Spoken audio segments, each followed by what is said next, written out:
Kumar. Yes, yes, sir, yes, sir, yes, sir. Very good morning, sir. Uh, Good morning, good morning. Just trying to join maybe any time now. Yeah, we are ready. Earlier I joined, but I disconnected. Nobody else was there. None was there. Let me Yeah, connect. Let me. we actually have this connection sharp at 12 o'clock. Okay. In fact, I started at 11:45. But Okay, anyway, doesn't matter. Let me see. Let me see. Yeah. not an issue, sir. Yeah. I have to be visible, isn't it? Voice is Yeah, there, but I voice have to is be there. visible. Yeah, you're right. Yeah. 1 second. Yeah.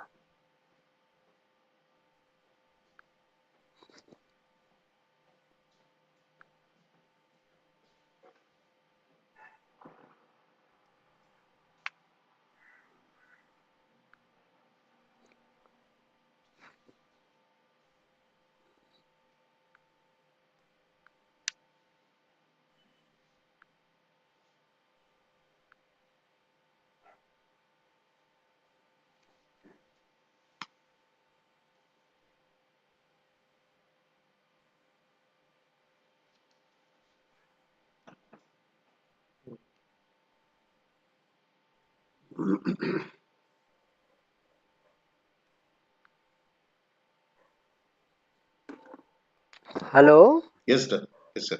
Yeah. Just trying my video. Audio is there. Trying my video desperately. Yeah. You can just get Okay. into the link. I was doing it, but let me.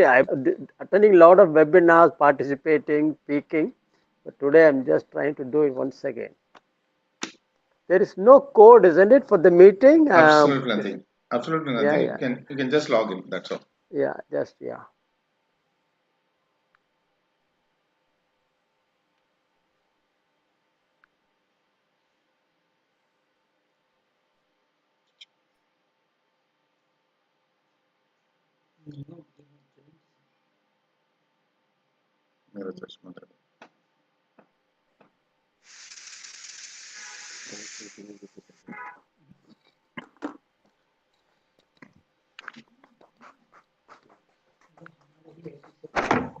Deepak, ஒரு நிமிஷம் connect பண்ணி. The video is coming. Audio is coming. Video is yeah, audio is coming. Video is இங்க இருக்கு அந்த link இருக்கு.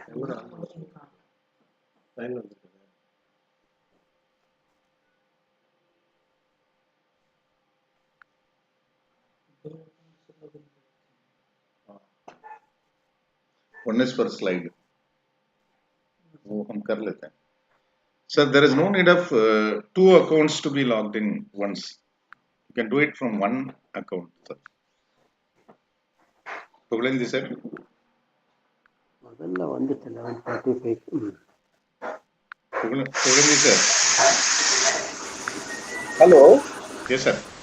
Good morning. This is Shri actually. Yes, I'm sir. colleague. Hello. Yeah. See, you have logged in from two IDs. Actually, I'm Sridhar here. I have logged from my home. Actually, I'm colleague of Mr. Pope. Mm-hmm. I have logged in from another ID. Okay. That is, you will be seeing there Ilsda event or something. Mm. So I have joined from there. So I'll be making his PowerPoint presentation from here. One second. Let me just ask. Let me just come out with a solution. Because Yeah, please. in sir's presentation, there will be a pin appearing. Okay. Google. If you can send me another link, then I can join. I'll send one more link. They want to come together. दो लोग आना चाहते हैं. उसी में हो जाएगा ना. Am I visible now, Krishna Yes, sir. Kumar? Yes, sir. Yes, sir. Yes, sir. Very good morning, sir. Finally. Good morning. Very good Finally, morning, yeah. sir. Good, yeah. Good to see you. Absolutely delighted to see you, I should say. You are as young as you were in last. Really, that's a compliment to my wife, I think, Krishna Kumar. Yes, sir. Yes, sir. It is always. So I agree with you. now the system, what we are going to process is, sir, Yeah. public audio. Now audio and video is available for the public also. Right. Now we will have a formal introduction, sir. Yeah. And then I will introduce you Okay. for 2-3 minutes. Then we'll get into the subject, Right. Hand over to you, sir. Okay, right. So hopefully, last 15 minutes we will take up questions from people, those who are coming in. Lovely. Most welcome. I'll be anxious to hear the questions. Very curious people asking questions will be very happy. Yeah, no problem. Yeah, Sure, sir. Shall we get yeah, into, sir? yeah. Okay, I'm ready. Yeah. Very good afternoon to everyone. Today is second day of sixth 5 days webinar series from Gandhigram Rural Institute, deemed to be university. Uh, in this particular program, as our Chancellor sir had told, GRI centers should become a knowledge hub in the days to come. So we are working on the same. We are following the same in letter and spirit, and trying to bring in more and more subjects, new subjects, which are relevant, which are known, which are unknown also. Certain things which are unknown also. So those things we are trying to bring in. Today, we have a subject which is very interesting subject. Most of the people don't know really what the subject, the depth of this subject, and most of the people even generally don't care about this subject also. Let me tell the title, and then we will get into the webinar. The title is Recycling of Metals and Overview. This is the title. If we see, recycling of metals is a very formal word. If we see the recycling industry of India, the global industry is worth $500 billion. Sir, Pugazhenthy sir, you have to correct me if I'm wrong somewhere. Global Please go ahead. global market is approximately $500 billion, and India has a share of mere 11 billion dollars, which is approximately 2.2% of global market size. It's an industry by all standards. If we see, in 2020, India is going to invest somewhere around $777 billion in infrastructure. Uh, if we compare China, it will be even more. It's amazing. China has a plan to invest somewhere to the tune of $2.7 trillion in infrastructure and roads. This is going to give a big boost for metals, and we have a target, as per the records. We have a target, or we will be achieving somewhere around 100 million tons in 2019 in terms of steel. So what is important is the demand and supply, which is real mismatch in terms of demand is concerned. The gap should be filled up by recycling these metals. This is what the recycling industry is all about. And what we are seeing are what we have not seen. We know IT industry is this big size.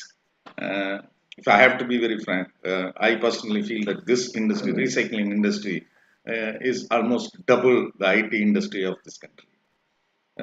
Who can throw light on this? None other than the veteran Pugazhenthy. In Tamil, Pugal means he has earned that. There is no need of explaining him. Let me introduce Mr. Pugazhenthy. Mr. Pugazhenthy is well known as Mr. Pug, a past national president of the Indian Institute of Metals (IIM), and is also an executive director of India Lead Zinc Corporation Limited Association, Lead Zinc Development Association, a 57-year-old, not old, 57-year young man, even today. And this institution is a non-commercial body, and disseminates technical information on lead, zinc, and other downstream markets. He is a metallurgical engineer by profession from National Institute of Technology, Trichy, Tamil Nadu, followed by post-graduation in business management and marketing and sales management. This is how he did his MBA, for more than 40 years of experience in the non-ferrous metal industry. Mr. Puck drafted the battery management and handling rules in 1999 for the Ministry of Environment, Forest and Climate Change, for an organized collection of used lead batteries within this country. Besides being a member of the MOEF, CC, CPCB, Central Pollution Control Board, Registration Committee for Hazardous Waste. He was chairman of the task force of the Department of Science and Technology, Government of India, for preparing a document on Technology Vision 2035. Mr. Book is also played a key role towards standardization in the country by heading the Sensational Committee of Bureau of Indian Standards, BIS. Mr. Pugazhenthy is the only Asian so far to receive a prestigious international lead medal at the Asian Battery Conference in Macau, China in 2009 for his significant contributions in the lead industry. Mr. Pugazhenthy was also awarded Hindustan Zinc Limited Gold Medal in 2002 and Platinum Medal in 2014, both by the Indian Institute of Metals for his contribution to the Indian metallurgical industry. He has also received the Distinguished Alumnus Award of NIT Trichy, Tamil Nadu in 2014. Sir, over to you, sir. The day is yours. Good morning, friends. Thank you very much, Krishna Kumar, for the very long, warm introduction. The introduction could have been shorter. Just telling me a few words about me and my work could have been more than enough. But anyway, you are generous to pour words and praise on me. Pugazhenthy, Tamil name. I think all of you in Tamil Nadu will be very happy to hear this name from Delhi, and someone who speaks not Nalavanba, but something on metals and recycling, which I'm going to be talking today. I must, of course, thank my good friends, both Vaidyanathan and am I audible and visible? Yeah, Ravi? you're audible, but with a small change, sir. You have kept your Yeah, mobile not in horizontal mode. yeah. So Is it okay now? no, you have to change the mobile position from Okay, vertical to okay. head. Yeah, thank you. Is it better? Yeah, Okay, this is okay. better. Good, you pointed out. Thank you. So I should really thank my good friends Vaidyanathan and Ravi Shankar. They talked to me about 3 4 days back, and they told me about this GRI series of lectures. I was so enamored, and I immediately said I'd be delighted to join.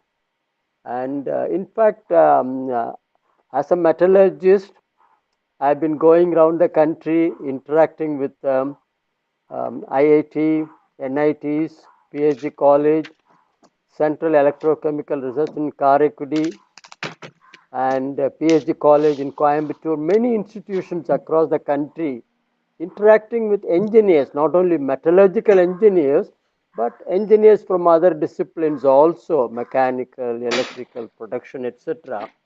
And they were all typical technology institutions.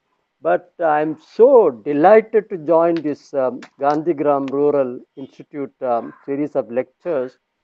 One, because it is named after the father of our nation, and Gandhigram Rural Institute. They are doing wonderful work in Dindukkal, which I came to know when I was in Tamil Nadu in NIT Trichy. They are doing silent work, carrying the Gandhian mission, Gandhian values, etc. And our father of the nation was such a great visionary. Today, the country talks about Atmanirbhar, but Mahatma Gandhi talked about Swadeshi in the 1940 50s. He talked about Swadeshi, but today the term Gandhi has been maybe given a new name, and we are calling it Atmanirbhar. So what he said was those days everything that we consume in India, whether you wear clothes or whether you any utensils or whatever you eat, produced within the country, consume. Why depend on the British or any other country? That was his slogan. So that's why I think this institute is such a doing such a wonderful work, and I'm so delighted to join all the faculty members and students and other invitees. And I'm sure they will all benefit. But this is a new territory. I'm going to be talking. Krishna Kumar mentioned about the role of metals. All of us are consuming metals. You are in touch with metals. You are in contact with metals in the kitchen, stainless steel plates, whatever cutleries you are using. Even the mobile which you are holding in your hand, the body of the mobile, the case of the mobile is made of a light metal, aluminum or magnesium casting. You would never know that. And inside your mobile, the battery is in touch with the system. When you open the mobile for inserting your battery, Yeah. and you will see a gold leaf, a gold foil there, which is in touch with the battery to complete the circuit. Circuit. But you would have never known there is a gold foil or a gold leaf there. So, and then whatever you are using in your house, you are having an inverter, and the inverter and backup at home or in the library or your campus, etc. Each battery contains 8 to 10 kgs of lead metal, 8 10 kgs of metal. Your scooter, motor car, whatever you are driving, again there is a battery there. And in the house, you are getting drinking water, steel pipes. They are bringing drinking water to your house and kitchen and bathrooms. It may be PVC pipes now, but traditionally we have been using CI GI pipes. pipe, GI pipe, what we call galvanized iron pipe. That is steel coated with zinc metal. Zinc is known for its excellent corrosion resistance. Galvanized sheets for roofing we are using. For fencing, we use galvanized wire for fencing or any garden or tea estate if you want a fencing. So that is coated with zinc. And traditionally, we were using GI buckets in our house. Today, we are using plastic buckets, but earlier, we were using all steel buckets coated with zinc. Okay. And like this, I can tell you the power comes to your house through a copper conductor or aluminum conductor, brings power to your house. There again, you have a copper conductor or aluminum conductor. So, the per capita consumption of metals, Krishna Kumar mentioned that you may be ignorant about metals, you are in touch with them. You have a razor, there is a Smith. metal razor now, die cast razor, zinc die cast razor, quite heavy. Not the old ones with the traditional razor blade, but True. the new ones. They are all zinc die cast razors. And we are in touch with metals every moment, every time. Pressure cooker in the house, the body of your refrigerator, the car body is made of steel, buses, coaches. Today we're talking about electric vehicles that again will be powered by lithium Batteries. batteries or lead batteries. Again, metals are there. Nuclear energy, we are talking about nuclear energy in Kalpakam and Trombe, PARC, etc. Uranium, thorium, they are used for nuclear fission and nuclear energy generation. So, metals are all around us. Go to your hospital, the surgical equipments, whatever you see in the hospital, they are all stainless steel, nickel containing steel. In your own house, Kuttuvalakku, you have brass that is made of copper and zinc, an alloy of two metals, brass lamps and brass utensils, brass handicraft for export purposes. There are many things I can tell you. Similarly, bronze, metal, bell, the big ones in temples and churches, the bronze, that is copper and tin, two metals there. So, what I'm saying is, metals are all around us, but we consume them, we use them, we deal with them, not knowing which metal is there and what it is doing. I'll be Correct. showing many metals maybe during my lecture. In the periodic table, I think chemistry department is there with all the faculty and the students. There are about 195 elements. We can't talk about all of them, but the important metals like steel, lead, zinc, aluminum, copper, these are all the key materials we are using in every day, in every activity in our economy. Now, my focus today is both metals as well as recycling.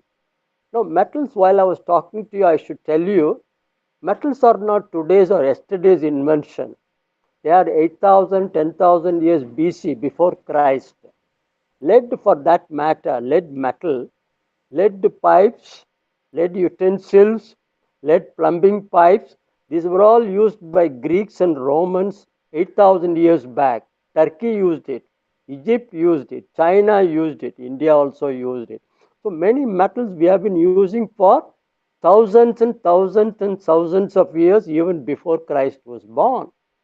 The iron pillar in Delhi, I don't know how many of you could come and say this.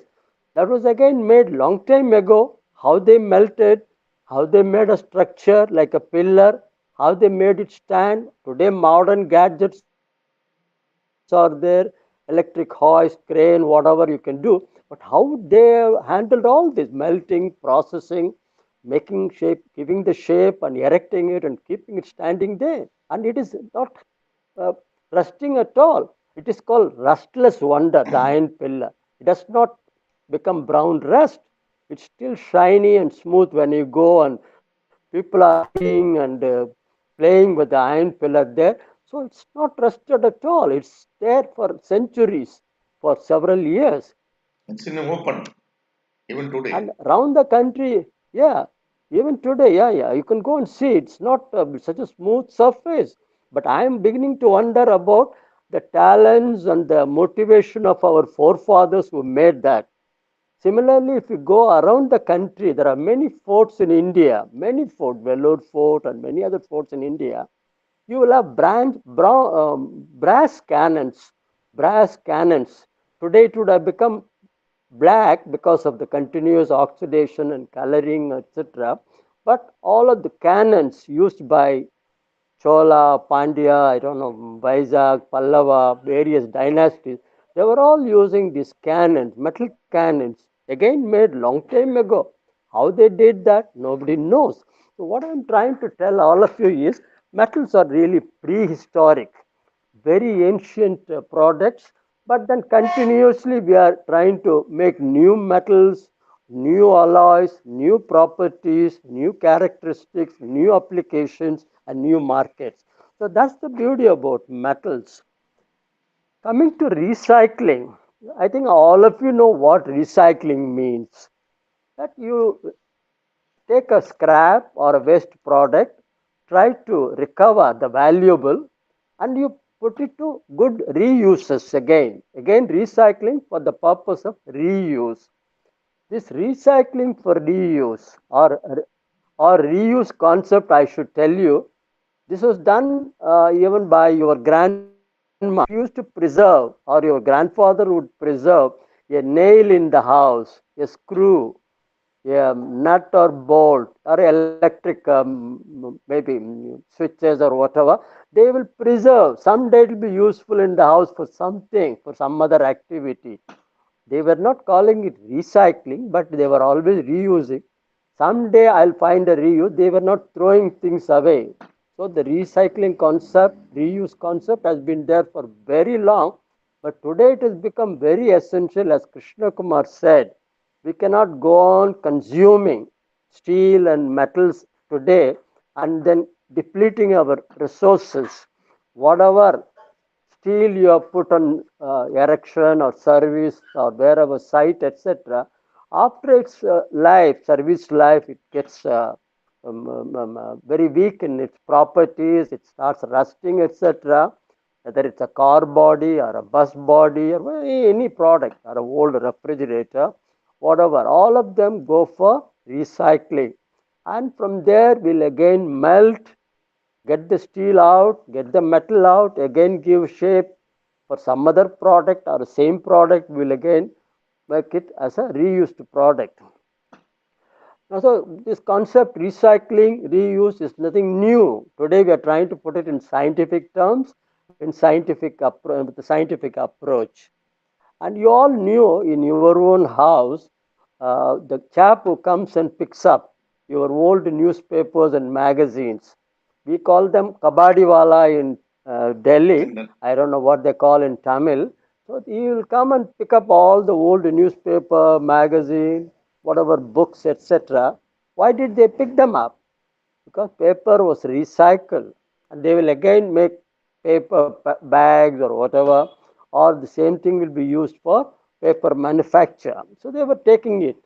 Now, these kabadi wallas are the fellow who comes and picks up in your house. He will always ask after picking up newspaper and magazine, do you have any iron steel items in the house? Do you have brass or stainless steel or anything? He knows that fetches more value. Newspaper may not give him much Revenue. money, but yeah, revenue. But if you get stainless steel, maybe a spoon or a plate or a vessel or a brass item, etc., that fetches him more money. And in your own house, even my own house, every day we consume tablets, medical tablets. And after taking the tablet, you drop the aluminum foil into the dustbin. You also take soft drinks, aluminum beverage cans. After drinking, you will just throw the aluminum can into the dustbin. Again, the toothpaste tubes, 2 months, 1.5 months, you use the collapsible tube. They're all aluminum tubes actually. So once you finish, you crush it and throw it to the dustbin. That again goes into the dustbin. So all this chap who picks up your domestic waste, they all go to some place, spread everything collected from various house, then they will start, then they will start just a car manufacturer in the world, displacing Germany for that matter. Germany was fourth for a long time, so we became the fourth largest steel producer in the world. Similarly, zinc for that matter, we have one of the largest world zinc producer in Rajasthan, Udaipur, Hindustan Zinc Limited, a Vedanta enterprise. They are maybe third largest in the world zinc producer. They got plenty of lead zinc deposits, the ore deposits in Rajasthan, and they are sitting on really, I would say, a Pile of gold. Yeah, absolutely. They are so rich with the metal content there. So this is the way our metals industry has been growing. Now let me go to the first slide, Sridhar. If you can go to the slide, Sridhar. 1 second, let the screen come on the.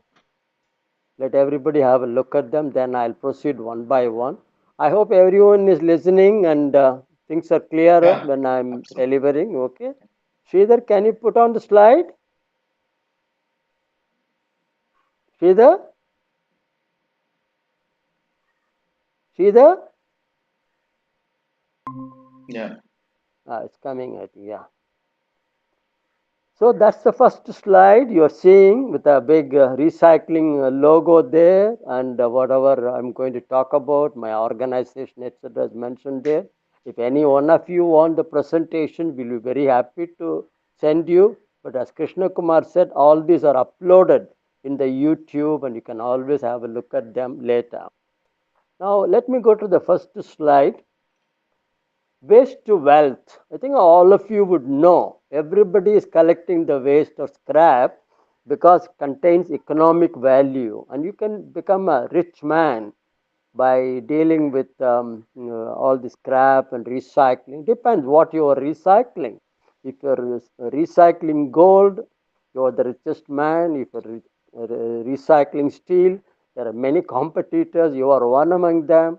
There are some more metals also. Now, in this slide, you can have a look, waste to wealth. Now, before I go to the slide, I'll tell you some interesting things, waste to wealth, how waste is so important. I remember having read a few months back, the Amsterdam Municipal Corporation from the drainage water in Amsterdam, the corporation used to recover several kgs of gold and silver every year from the drainage water. Small, gold jewelry, etc., which the ladies will be wearing. Maybe it falls in the bathroom or it falls in the house or whatever. It all gets into the drainage water. And can you believe that corporation there recovering so many kgs of gold and silver every year? Isn't it very interesting? Now you also know this shipbreaking. The old ships, after their voyages in the sea for 40, 50, 60 years, they get corroded very soon. because the sea is very, very Uh, saline, Salty, very, salty. very, very salty, saline, very corrosive, high temperature, tropical regions, etc. They keep moving. So some ships don't last long. Some, fortunately, 20, 30 years they last, and then later on, the ship, size of the ship. I don't have to tell you. It's such a huge vessel, and once it's scrapped, they all go to shipbreaking yards. There is one yard in Gujarat, Alang, Alang, Alang. All the ships come here from various shipping companies in India, including the Indian Navy, Coast Guard, etc. And they are all broken. Shipbreaking is a big activity, partly mechanized, partly manual.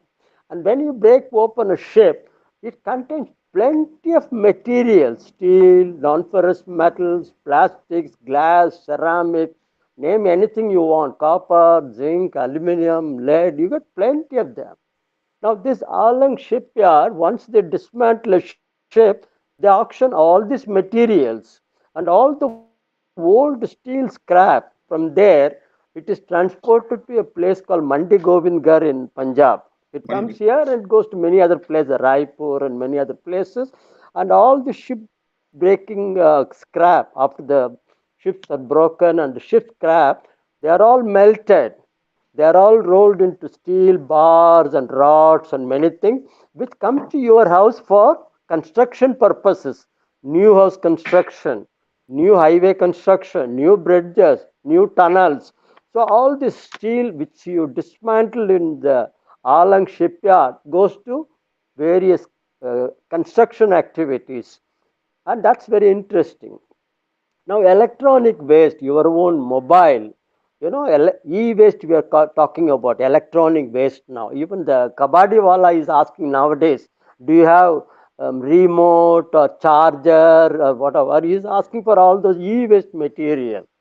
And all this old mobile and things like that, once you break the open, as I told you, it contains gold and silver, etc., and you can recover these precious metals also. So this is the way the scrap becomes such an important wealth generating sector.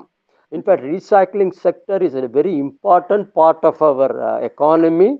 Unfortunately, they are fragmented. Some of them are very tiny players, small players. Some of them are, very few of them are very big players. So the country looks for scrap in a big way. And I think some of you will know, maybe Krishna Kumar would have come across a corporation called Metal Scrap Trading Corporation, Yes, MSTC, Metal understood. Scrap Trading Corporation Limited, Calcutta, and it is now called MSTC Limited now, not no longer Metal Scrap Trading. And they were a bulk buyer of scrap. Apart from scrap within the country, they were also picking up scrap from other countries, bringing to India, because India was always having a big hunger for scrap, whether steel or zinc or lead or whatever. Lead story I'll tell you later, how we are such a big nation. Now, in this slide, you can see best wealth. You all know the 3R concept. All of you know that.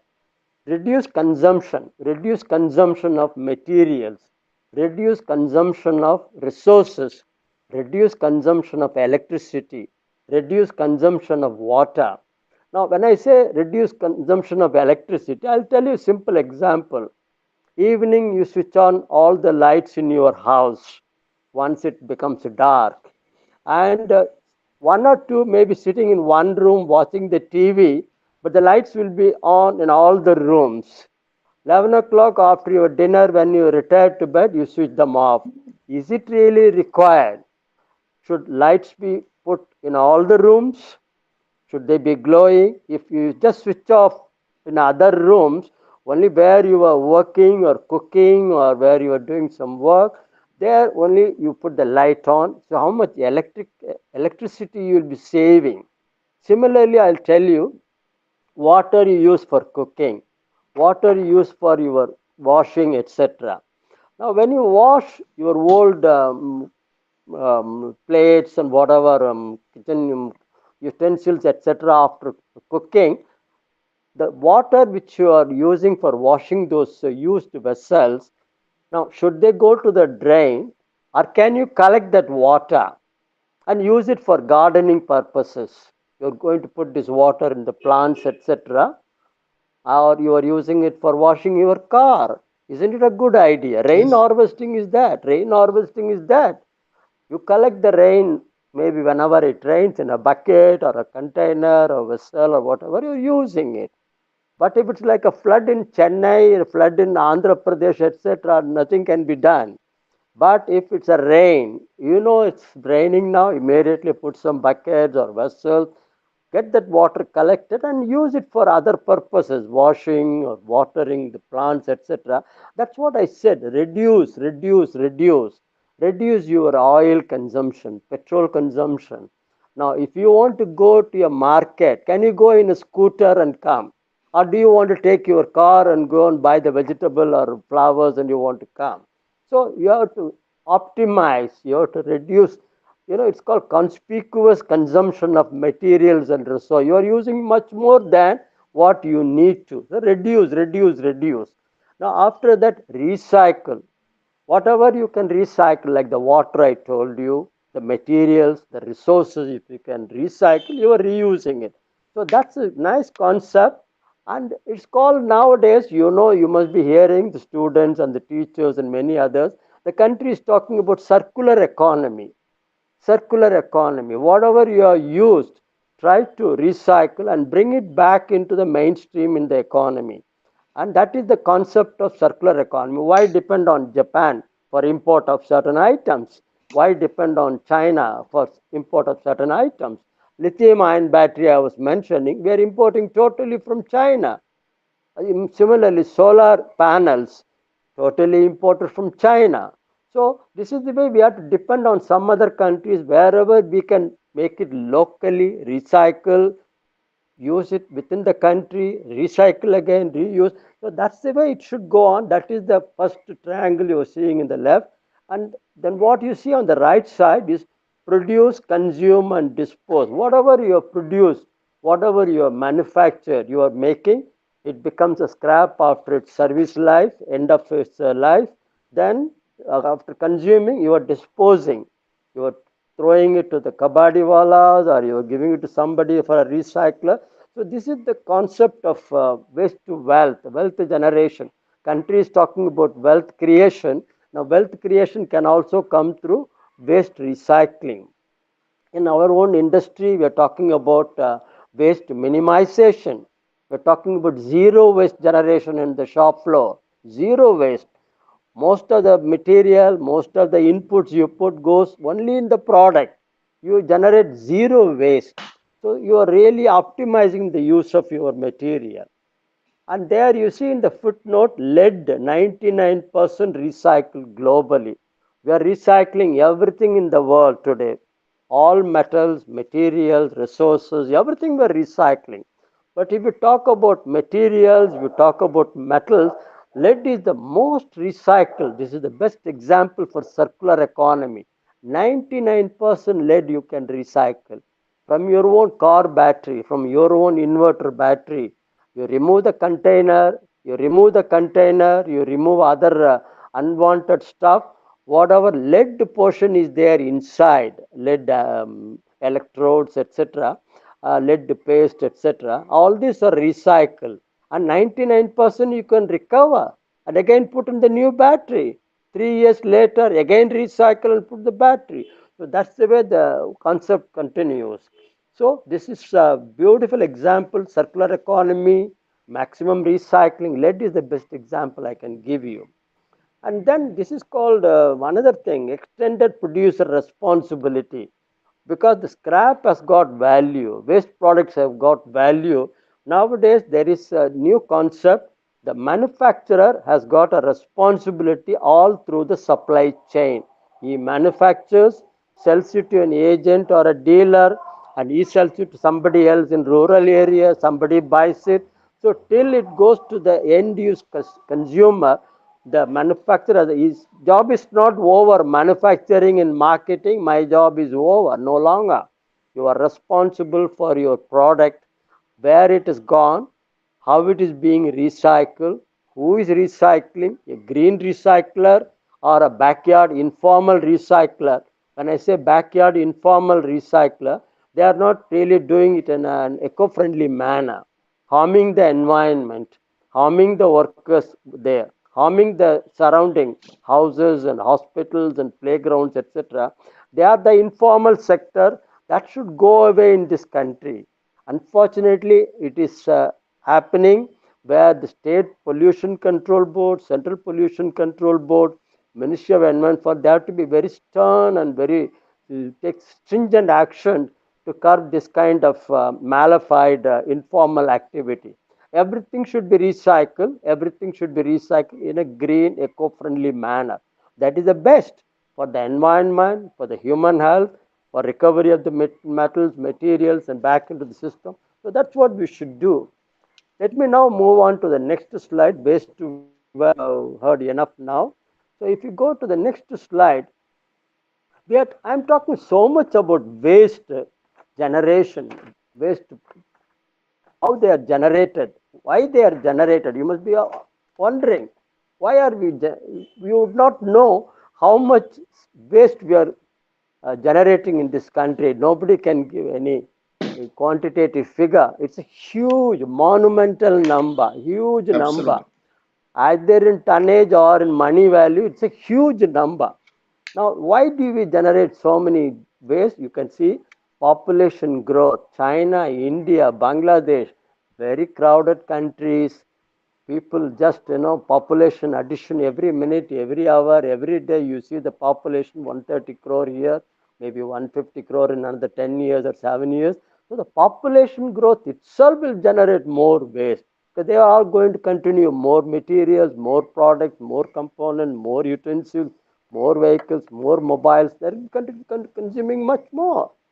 And apart from population, economic growth.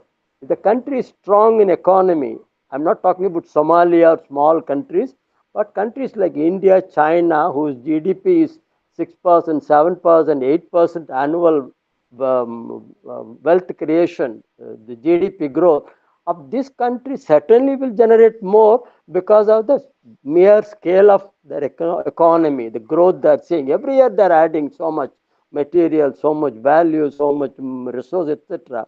So the economic growth will be another factor for generating more waste. Improving living standards. We used to have only a dial telephone, your landline, long time back in our house, in our office, in railway platform. Only that we were having long time ago. But today the living standards have improved so much. Your own carpenter, your maid servant who comes to the house, your driver, your plumber, everybody is having a mobile. Everybody is having a mobile because connectivity. People in the rural areas, the farmer is having a mobile because he is able to get the weather forecast. It's going to rain this evening, it's going to be sunny tomorrow. So he knows and he can talk to anybody, an agricultural officer or the department or a bank or whatever. So the living standards add to more and more material, more product being used. Therefore, waste will be more. Then fashions and designs. You have a mobile now. After 2 years, you want to go for another new phone. 2 years not is too short a life for a mobile phone. 1 year, today's youngsters would like to change the mobile. The design they want to change.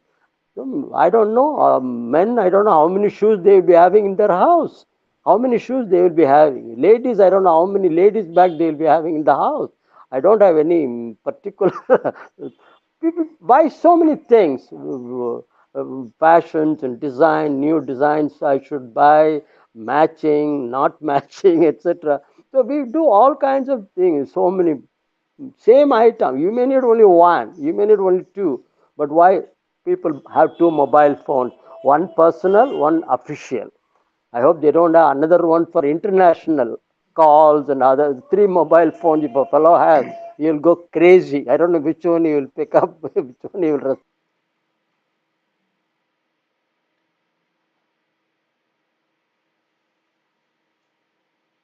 So, Sridhar, we are not able to hear Pugazhenthy, sir.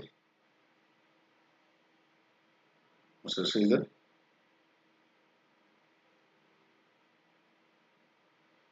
Yes, sir. Yes, sir. I'll just check it up. I'll just check it up. Please, please. I'll just check. Yeah.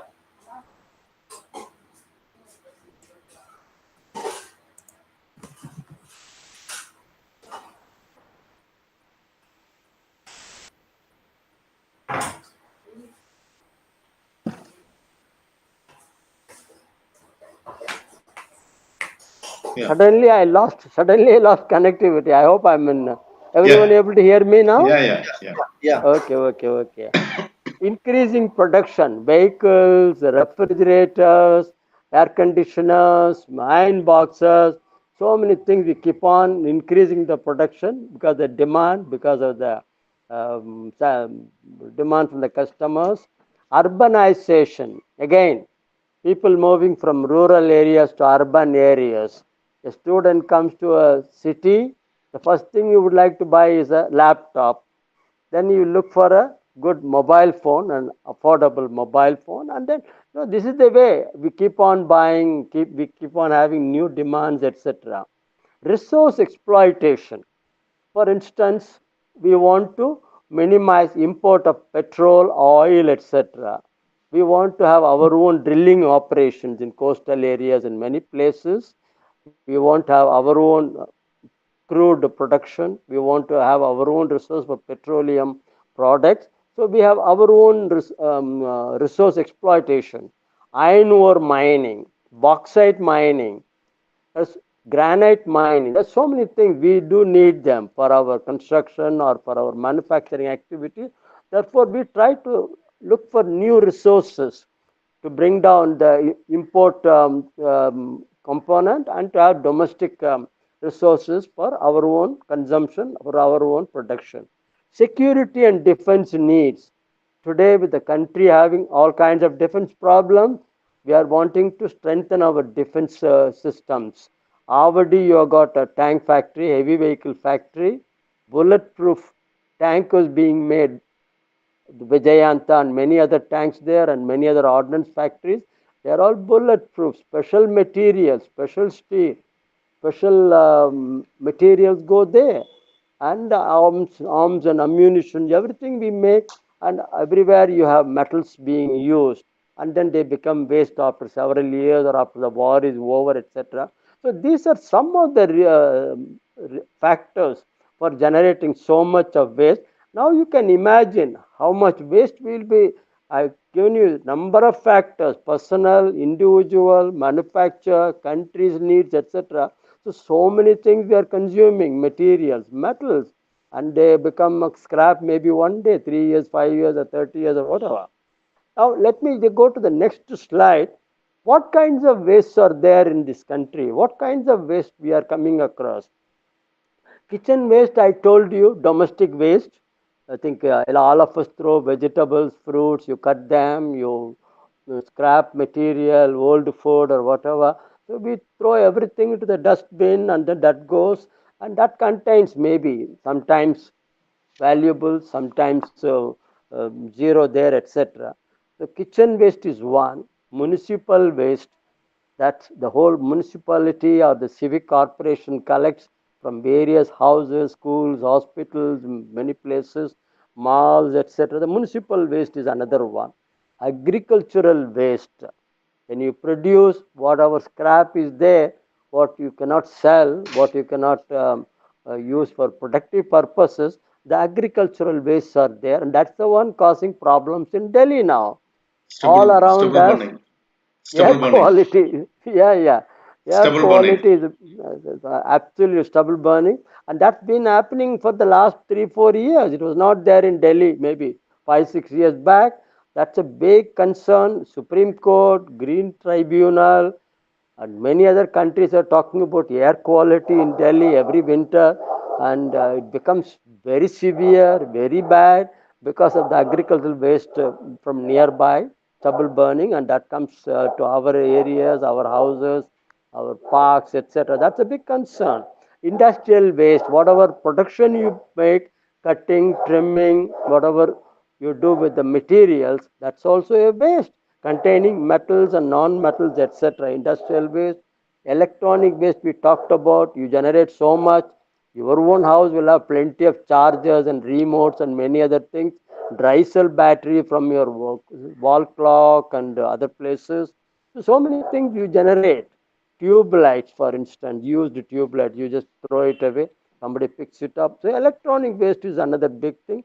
Plastic waste, plastic buckets, mug and plastic spoons, plastic.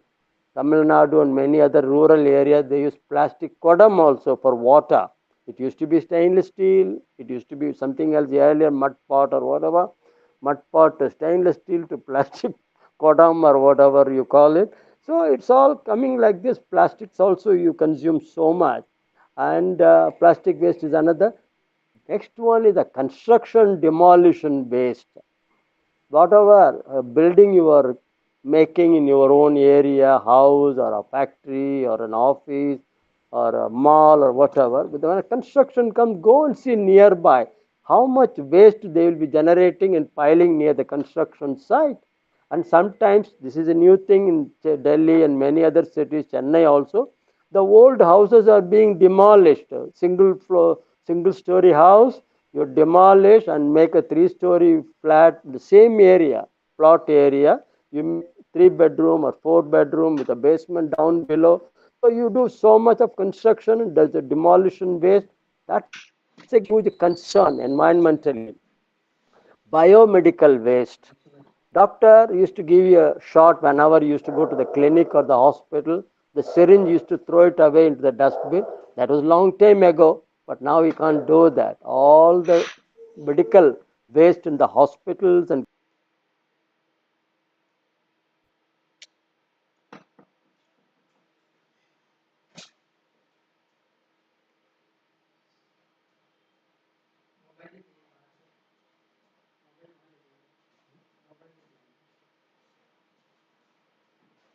That's it. Yeah.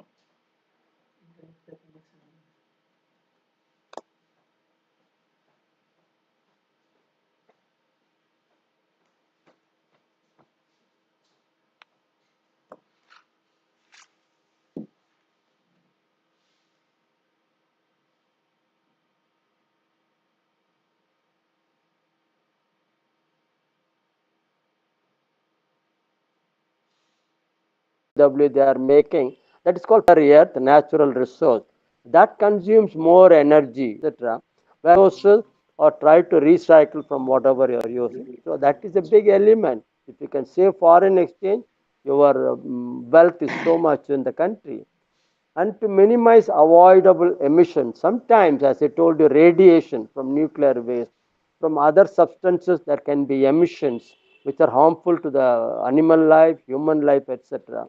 And that's why for environment protection, for human health, this is the sort of a link. The whole thing is a link, recycling linked with ultimately your own health. So this is why we recycle. Now let me go to the next slide. I hope everyone is able to digest whatever I'm Yeah, communicating. of course. It's Now clear. let us go to the metals.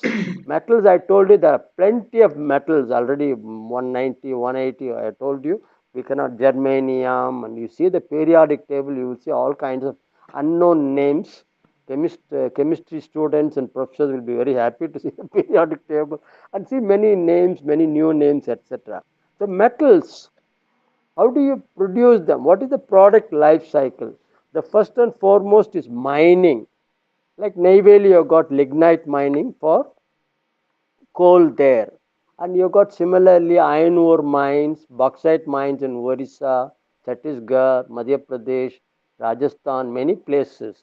And so mines are there, unless it is a very rich mine. In Bangalore, near Bangalore, you have a gold mine, Bharat Gold. There's a public sector, and that mine contains gold which is very, very low, very weak. It is not economical to recover, and that PSU is a loss making company. But there is some quantum of gold there, not very attractive for an investment for a manufacturing activity. So sometimes the deposits are very lean, sometimes they are medium, sometimes they are very rich. And India has got a rich iron ore resource. From Goa, you can see plenty of iron ore being exported. From Vizag, also, you can see iron ore being exported to Japan, Korea, etc. They don't have mines. Japan does not have mines. Korea does not have mines. They import from India, Australia, etc., or from Brazil, etc., from Peru, etc., Latin America. So mining, and after mining, you take the material out.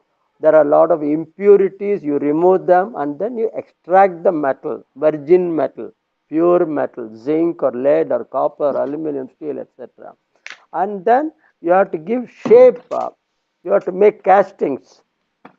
Just having a metal ingot, metal slab is no good. You have to melt it and give shape for your aluminum extrusion for your house, for your casting for your car, for your component in your refrigerator. So you have to give a shape to the product. And then finally you give some kind of a finishing, plating, painting, spraying to give colors or whatever so that they last long, etc. And after finishing, again you have to make the product, final product, and then it goes for the user, consumer, and then it becomes a scrap after 5, 10, 15, 20. Every product has got its own life, shelf life as we call it, or service life. So battery, lead battery for that matter, 2.5, 3 years you have a shelf life. Your dry cell battery in your mobile will last for a few months. And some other product in the kitchen, your pressure cooker will have 15, 20 years, aluminum pressure cooker. Stainless steel may last longer. So the product finally has becomes scrap, and again it goes for recycling, and again from recycling you extract the metal, again reuse. So the whole concept I think is very clear from the flow sheet. Now let me go to the next one, which Krishna Kumar talked about, where all metals are being used. I can talk about metals in many applications, but today I'm going to be talking only on few of them. For instance, you can see here, go to the next slide. Yeah, that's right. Usage of metals, power, transmission line tower you are seeing there, transmission line tower, that is steel towers, conveying electricity to miles and miles and miles, rural areas, hilly areas, cities and towns of India. Power generated somewhere and it has to be safely transported through power transmission lines. They are all steel towers, again coated with zinc for galvanizing, for getting a long life. You got railway infrastructure, rail coaches, steel bodies. Your metro coaches made of steel bodies, and the towers you see, railway electrification towers, again made of steel, zinc coated, galvanized for long life. You can't think of maintaining them. Once you put them, it has to be there without any corrosion, without any need for maintenance for a long time. So that is there. And telecom tower, you are getting signal in your mobile from the telecom towers, a hotel or a highway or a house. You will see telecom tower everywhere, again made of steel, painted, sometimes galvanized, many times galvanized, sometimes painted, etc. So telecom tower you are seeing, but that is the all metallic steel towers. Then when you drive down highway, national highway, two-way, four-way, whatever, you see the guardrails, crash barriers for safety of the vehicles, safety of the buses, safety of the passengers, safety of the commuters, whoever, cyclists or whatever. So the guardrails, crash barriers, the big ones you see, the across the highway, and then you have got the supporting structures for the crash barrier. They are also steel, and there are nuts and bolts there. Everything is coated, galvanized, sometimes maybe painted also, but mostly galvanized in our country. See what you are seeing every day in and out, but you don't realize so much metal is going around you. Lamp poles, earlier it used to be concrete poles and wooden poles. Now every city has got a steel lamp, high mast lighting pole, again steel coated with zinc, solar panel. This you are seeing everywhere. Support structures are steel. The panel is made of steel, and then you got the solar cells mounted on them. Wind energy, the towers, either rectangular or circular, the steel towers. The blades, the rotor blades can be light material or plastic, etc. Cars I have shown you, scooters you can assume, buses, the number of buses we make in the country, tractors, SUVs. So you can go on and on. Everywhere you are using plenty of material. For the power sector, for instance, the electricity is conveyed through copper conductor or through aluminum conductor. The support structure is steel coated with zinc. See how many metals are playing their legitimate roles in various structures and products. So this is how metals are used in a variety of activities. I not talked about many activities. Some of the common ones I tried to put them here. Now let me go to the next slide. I'm going to give you a very interesting example how products really you develop for one activity and it gets into many new markets and new applications. Lead battery, it touches your lives. Long time ago, I remember lead battery the size of maybe a mobile or maybe a clock or whatever used to be carried by all the miners when they go underground. They need light, they need oxygen when they go down below several hundred meters, 200 meters, 300 meters. And they used to have a cap on their head, and the cap will have a miner's lamp giving a beam when they're walking, when they're getting into the mine, etc. That used to be lead battery, a small lead battery. Then we started getting it into automotive cars, ambassador cars, Fiat cars in the 60s and 70s and 80s. We were using them. Today, I told you the number of vehicles India is making. You can see all of them are powered with lead battery. To start the vehicle, for lighting, for igniting, you need a lead battery. And two-wheeler, three-wheeler, e-rickshaw, everything, tractor, buses, everywhere you have lead battery. So that is in the vehicle sector, automotive sector. Then when we had lots and lots of this railway expansion in the country, more coaches, more vehicles, etc. Again, below each railway coach, you are sitting in a coach comfortably having your lunch and listening to music or reading a novel or whatever. But below your coach, there are plenty of lead batteries in a black box. You would see below the coach when next time you have a look at that. It contains plenty of lead batteries, maybe 10, 15, 12. And the train has to travel from Jammu to Kanyakumari, maybe from Jammu to Pune, etc. Long distances. All the time you need power for your fan, for your lights, for your reading purpose in the train, in the coach. And that is powered by lead battery. But the air conditioning is powered by the coach that follows behind you. That needs plenty of power. But for your general lighting, fan, etc., you got the lead battery. Inverter, I don't have to tell you, every house, every library, every school, hospital, office, everywhere we want to have an inverter. In case the power goes off, in case the power goes off for 2 hours, 3 hours, half an hour, whatever, I should have a backup in the house. So you have an inverter in the house. UPS for your computers, uninterrupted power source for your computer. Even if the power goes, my laptop, my computer, my desktop can continue with the UPS. That's there. Telecom tower, again, when you go to the telecom tower, I told you about the telecom tower. Below the tower, you will see an air conditioned cabin, and inside the cabin, you will see again 20, 30 lead batteries to give continuous signals to the tower, which you are getting on your mobile. So, lead battery is there below every tower. So, that's the beauty there. Again, solar energy, whatever you are capturing from the sun rays or from the wind energy, everything has to be stored. That storage system is through a lead battery. Now the country is talking about, because of this urban pollution load, we are now talking about electric vehicles, lead battery powered or lithium ion battery powered. India makes plenty of lead batteries, millions and millions numbers, but imported lithium batteries, few numbers only now. They are quite expensive. Lithium batteries are very expensive. Worldwide, lithium resource is available in very limited countries in Latin America. Argentina, Bolivia, and Chile. These are the countries. Not many countries have lithium, and lithium will always be high priced, and therefore you will have to pay a price for electric vehicle. Tesla is talking about electric vehicles. Ask their price. How many thousands and thousands of dollars? India looks for Maruti 800 and I-10 and small vehicles. In fact, once 2, 3 years back, Maruti 800 Alto was the Alto rather, not Maruti 8. Alto was the Maruti Alto was the largest selling car in India. Yeah. Everyone wants to buy Maruti Alto and then have a motorcycle or a scooter. So this car population, e-rickshaw, vehicle growth. So there again, you need plenty of lead batteries. Now see how lead started with one application has migrated into many new applications.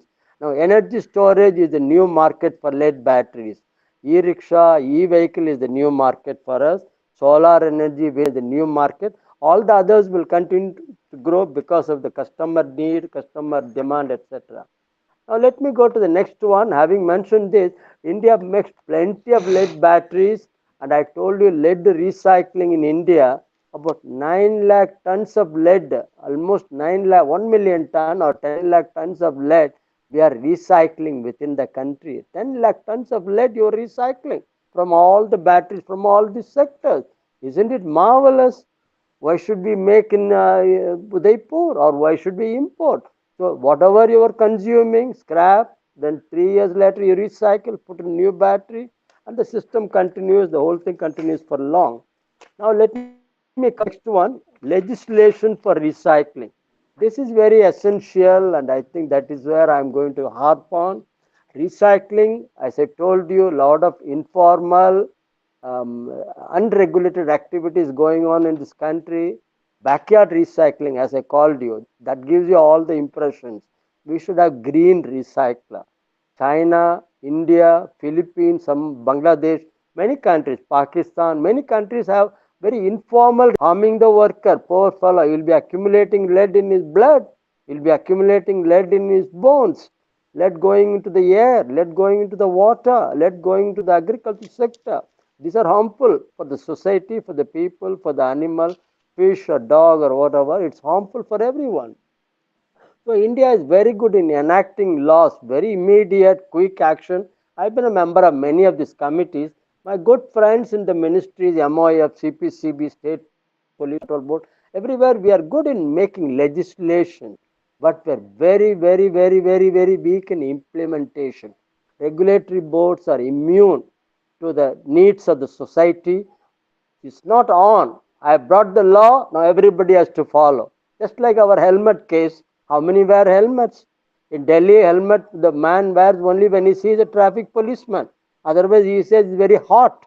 He keeps the helmet in his hand or he gives it his wife sitting behind. And when he sees the traffic signal, he puts it immediately. So that cannot go on. Fear for life, fear for law has to be there. We all have to. Well, regulatory bodies, let them do their game. Let us organize ourselves. We have a more important role as a citizen, as a people of this country, to see that these acts are followed. Don't throw your rubbish here and there. Try to segregate them, try to put them in safe bags and boxes, etc. Not throwing here and there. You see the kind of act, Wildlife Act and Water Act, Air Act, Environment Act, National Green Tribunal Act, as a tribunal body there, battery management handling rules, lead battery rules, plastic waste management rules, e-waste management rules, electronic waste, hospital waste, biomedical waste rules, solid waste, municipal waste management rules. We've got plenty of rules, but we should be very strict in implementation. Now I'm going to come to the last slide because there may be many questions and already 1:15. I think I'm just saying the time now. Now let me go to the last conclusion. Now, as you all heard now, I think you are all convinced waste will continue to increase in this country. All kinds of waste will increase. There's no way we can curb them because consumption will go on. But whether we can reduce, that is the key point which we all of us should bear in mind. In any case, as a natural process, waste will continue to grow, and we have enough regulations. Regulatory bodies are there, state level, central level, pollution control board. Plenty of doctors and PhDs and MTechs are sitting there. They have to take stern measure. If somebody is polluting, if somebody is not recycling in the right way, with the right process, right technology, without harming the workers and the environment, they should be hauled. They cannot allow people to make money at the expense of the neighborhood or the society. And there is strict monitoring implementation. I am harping on the government, ministers I've been meeting, chairman pollution control, interacting with them. But government is like a white elephant. You can only tell, you can only tell, you can write, but then they have to be really very stern from the top to the bottom. Now, industry voluntary initiative. Now, fortunately, many industry. TVS group of companies in Chennai, Maruti in Delhi, Reliance, many companies, they are all taking voluntary initiative to see that wastes are properly managed, wastes are properly recycled and again they buy the material from the green recycler for remanufacturing. So the industry is taking initiative. They are also propagating in the TV and radios and newspaper, electronic, print media, etc. So wherever rules and regulation, if there is any lacuna, if something missing, the modern needs, contemporary needs are there, we have to do some fine tuning. And then we have to continuously, it cannot be 1976 and 1986 Act, but to continuously fine tune it and make it relevant to today's needs and tomorrow's needs also. And then the last point is the citizen social responsibility, CSR. CSR, you will think corporate social responsibility. Let that be there, and the big boys are following. Medium and small scale players also have to follow corporate social responsibility. Even the tiny players, cottage sector, everyone has to follow. But more important, citizen social responsibility. Why I am saying this? Our own Indian friends, when they go to Singapore, they're very cautious. They don't drop anything and everywhere. They will look for a dustbin. You are hauled there. In Dubai, you are following. In India, you can do whatever you like. You can sit in a train, throw whatever you want below your feet. Somebody will come and clean the rail coach and so he will remove it. Or in a bus, you will throw things in a platform. So that cannot go on. Citizens, we have more civic responsibility. And children today, they are telling their parents, don't do this. They are telling the elders. So, citizen social responsibility is a very important key issue there. And the last slide after conclusion, this is something important. I think all of you would have heard about, would know about this sustainable development. Sustainable development goals, SDG, Millennium Development Goals are there, sustainable development. These are all UN enacted goals for the whole world. So, sustainable development, what does it mean? You all must be wondering, youngsters will be wondering. Certainly, meet today's needs.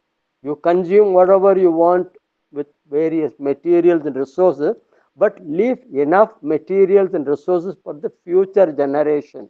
Just imagine a society 10 years later, if they don't have water, what will happen? If they don't have power or electricity or petrol, diesel, what will happen? So, there are very, very important things. We have to see that resources, materials we consume, optimize, be very, very cautious about the usage pattern, your usage style, your usage trend, whether we can leave enough for tomorrow, for future. That is what I think we all should do. So, with these words, I thank all of you for your patient listening, for your patient listening. But I must really applaud GRI because during the current lockdown, many of us we cannot afford to read books on metals. We cannot read reports on metals. Many things they are organizing series of lectures yesterday, today, and next 3 days. They had organized earlier also. They will organize in future. So GRI is playing a wonderful game, wonderful mission there in disseminating information on a variety of subjects, on areas which you will know less, on areas which you don't know anything, or areas where you already know something. You want to learn the modern trends, latest developments, etc. So I think in a way I am very happy. The computers, laptops, etc., the online activity has increased so much. Apart from entertainment and shopping online, etc., this kind of knowledge sharing opportunity has been a great God given gift, I would say. Thank you very much, Krishna Kumar. Thank you, all of you. And if you have any questions now and even later, you can ask me now or through email. I am always there to help you. Send me an email and you will get a reply by tomorrow. And now we can have any questions, Krishna Kumar? Sir, I am spellbound because one of the presentation which I have seen, which covers 360-degree, no avenue for questions. You have talked about the impacts of recycling, you have talked about the benefits of recycling, you have talked about the environmental hazards and in recycling, how big is the industry, employment generated, how much employment it can positively generate in this, and typically to health hazards also. You have touched upon the opportunities for India, how this industry can grow, and a very deep and very sound, you can say, uh, inputs from your side to people, those who are watching, even chemistry or physics, or a layman can understand what you said about recycling and importance of recycling. The most crucial point of circular economy was touched upon by you, which is going to be the future, because economy and circular economy is the future. You can say, as an economic student, I can understand what important word circular economy is, and futuristic way of management of e-waste. Anything what you can say, you have touched upon. I'm sure this edition of our webinar will become a research subject for our students, or research referral for our students, or anybody for that sake in this industry who are watching. I'm really thankful to you, sir. The questions will follow, because we'll be circulating your email ID, and we'll ask the students to separately ask questions to you directly.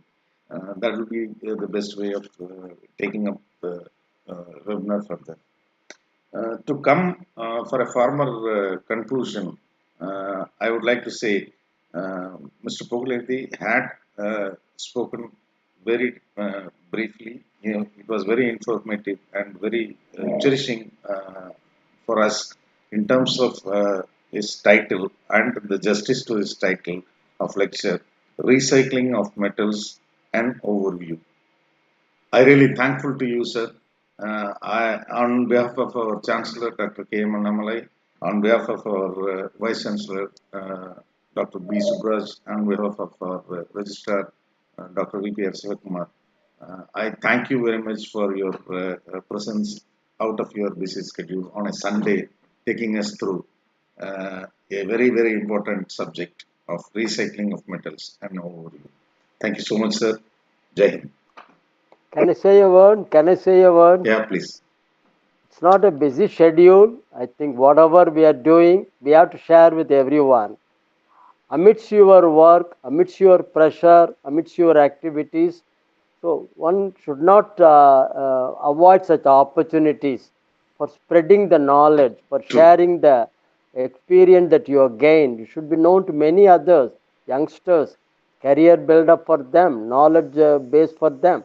So I don't think it's you can tell this to a minister, busy schedule, etc., but not to a professional like me. And I want to tell everyone, I want to just give my email ID. Krishna Kumar will be certainly circulating it. My email ID is ILZDA, I for India, L for Lucknow, Z for Zebra, D for Delhi, A for Apple, ilzda.info at gmail.com. ilzda.info at gmail.com. So, most welcome. It has to be a continuous interaction with all of you, and I am always there. Thank you very much, all of you. Thank you, Krishna Kumar, Ravi Shankar, and Vaidyanathan. Thank you very much. Bye Thank you, bye. sir. Thank you for one more Bye. contributor, Sridhar. Thank you so much, Mr. Sridhar, for contributing Yeah, you from should the Thank, thank back end. him thank you, sir. also. Thank you so You much. should thank Thank you. him also. I'm sorry. Thank you very This much. is Most my welcome. colleague. I'll privately thank him. Thank you. Thank you so much. Publicly, also, he Thank, should be acknowledged because he has done a very great job of absolutely. presenting. Absolutely. You really hit the nail on the head. Thank you. Thank you, Thank sir. you. Most welcome. Thank you. Yeah, Thank you, Thank you. sir. Thank you. Thank you. Bye bye. Bye. Bye. Yeah. Jai Hind, sir. Jai Hind. Bye. Jai Hind. Jai Jai Hind. Yeah. Hind. Jai Hind. Jai. Jai.